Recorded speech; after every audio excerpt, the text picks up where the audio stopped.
Hey, what's up? Welcome back dito sa ating channel dito sa Mox TV.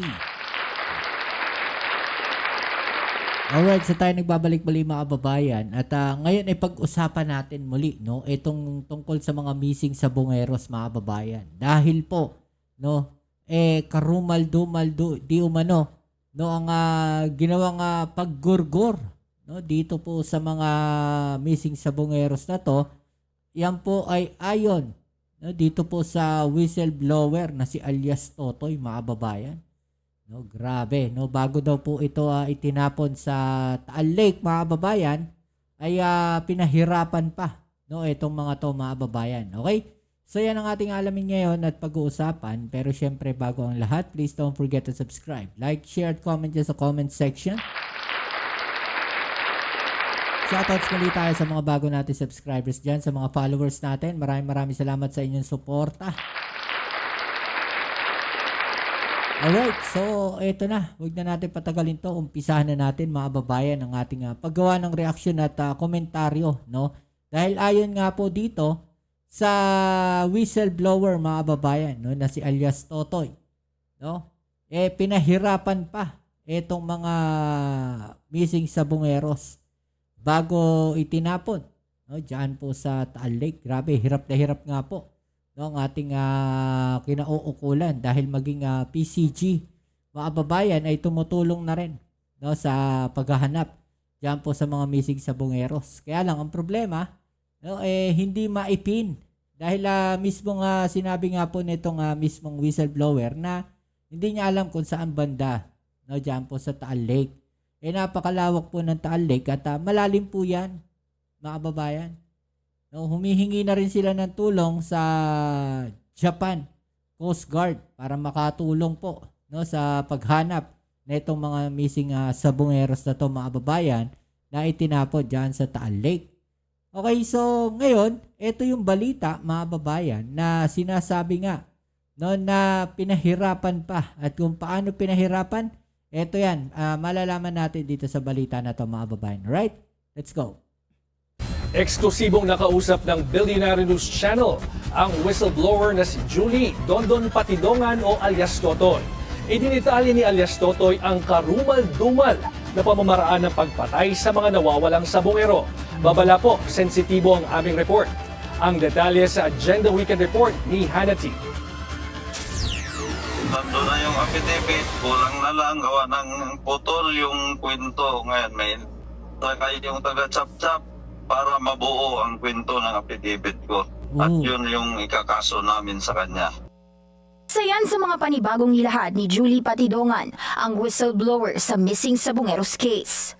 Sa isang eksklusibong panayam ng Billionaire News Channel sa kanya, sinabi niyang may hinihintay na lang daw siyang isang pahayag na anyay mula sa tauhan ng isang pulis na may palaisdaan umano sa Talisay, Batangas. Yun umano ang tagaligpit ng mga biktima. Pero nang tanungin kung totoo nga ba itong proseso sa pagkitil ng buhay ng mga sabungero, paglilinaw ni Patidongan, mala killing me softly ang style nito. Babala, sensitibong detalye ang susunod na pahayag ni Patidongan. Pinubutasan yung tiyan, yung mga laman-laman, may video kasi ako dyan noon. Tinatanong niya raw kasi sa mga tagaligpit kung paano ito ginagawa, kaya pinakita sa kanya ng isang pulis kung paano. Automatic, pinabayaran ko yan. Yung pira na galing kay Mr. Atonghang na 500,000, yun yung inabot ko sa mga pulis. Una nang sinabi ni Justice Secretary Boying Remulla na formal na silang humingi ng assistance sa Japanese government tungkol sa mapping ng Taal Lake. Mula 2021 hanggang 2022, halos sunod-sunod ang pagdukot sa mga sabongero.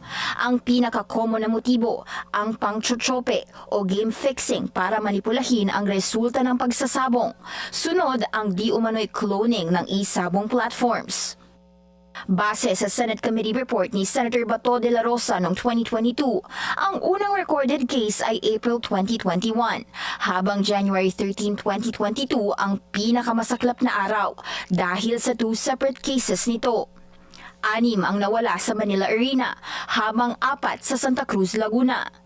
Una nang sinabi ni alias Totoy na posibleng higit pa sa 34 ang missing sabongeros at aakyat sa mahigit 100 bodies ang nasa Taal Lake. Sa ngayon, kailangan makapagsumite ni Patidongan ng sworn affidavit para maging bahagi ng basihan sa case build-up. Sinusubukan pa ng Bilyonaryo News Channel kumuha ng pahayag mula sa PNP at kay Atong Ang. Grabe, no? Nai-imagine ko palang mga babayan, base pa lang doon sa mga sinabi, no, netong si Patidongan, mga babayan, no, nai-imagine ko, no, kung paano dinali, no, etong mga missing sabongeros na to, mga babayan, no? Pakinggan natin muli, Sensitibong detalye ang susunod na pahayag ni Patidongan. Ayan, no, medyo sensitibo to, mga babayan, pero kung mapapakinggan ninyo, no, mai-imagine ninyo, no, kung paano yung ginawa, no, dito sa mga missing sabongeros na to. Yung po ay base, no, dito sa whistleblower na to na si alias Totoy, mga kababayan. No, grabe, no, ganun pala yung ginawa sa kanila. Killing me softly daw, mga kababayan. No? Pinuputasan yung tiyan, yung laman-laman, inaano. May video kasi ako diyan noon. So siguro parang hinihiwa, parang ganon, no? So ito yung isa nga sa mga karugtong na balita niyan, mga kababayan, no? Meron pa isang lumalabas, no, kung paano pinatay o ginorgor, no, yung mga missing sabongeros. No, dahil sabi dito, ginarote naman, mga kababayan, no? Alam niyo ba yung ginarote?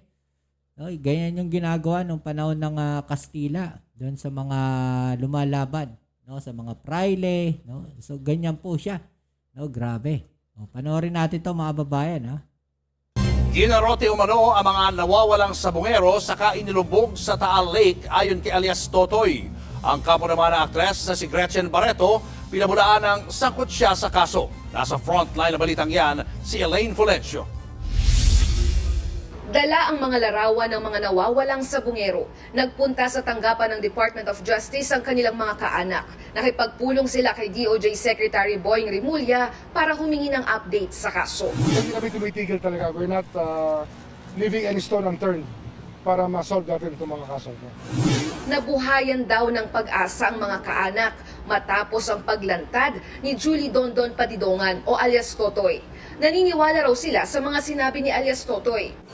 Sa panayam kanina sa Ted Filon ng DJ Chacha, kwento ni alias Totoy na dinukot ang mga sabongero matapos mahuling ng daraya.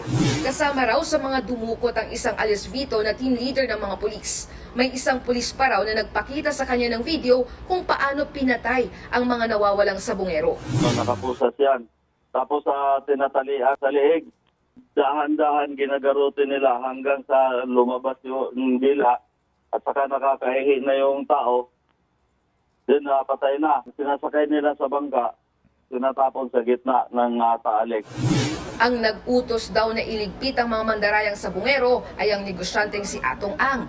Bagay na mariing itinanggi ng negosyante. Nagsisinungaling daw si alias Totoy. Pero ang kwento kung paano umano pinapatay ang mga sabongero may pagkakahalintulad sa larawang nakita ni Carmelita Lasco na nawalan ng anak dahil sa sabong. Aniya, may larawan ng anak niya na nakaluhod, nakaposas, nakapiring at may tali sa liig. Matapos niyan, binaril daw ang anak ni Lasco.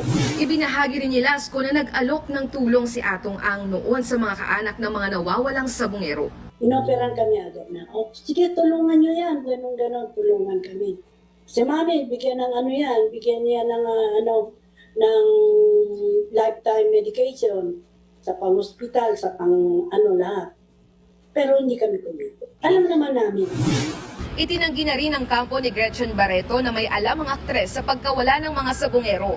Ayon sa abogado niyang si Atty. Alma Malonga, wala namang nakita si alias Totoy na ginawa ni Barreto para idawit siya rito. Pinangalanan lang daw siya ni alias Totoy dahil sa pagiging malapit ni Barreto kay Ang.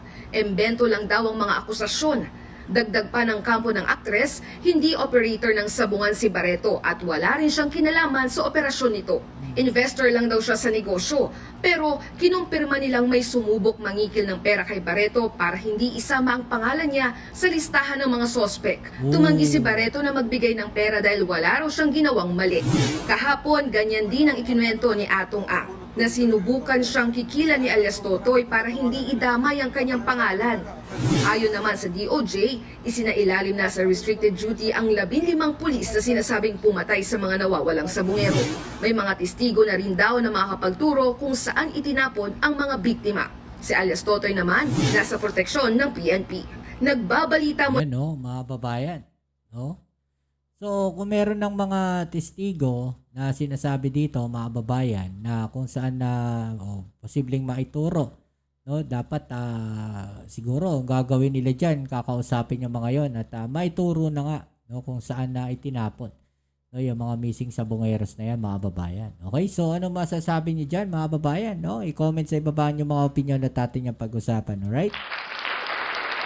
So yan muli, maraming salamat sa lahat ng mga patuloy na kasuporta dito sa ating channel. Kita-kits tayo sa ating next video upload. Dito muli ang inyong Kuya Mobs, it's Mobs TV. Peace and out.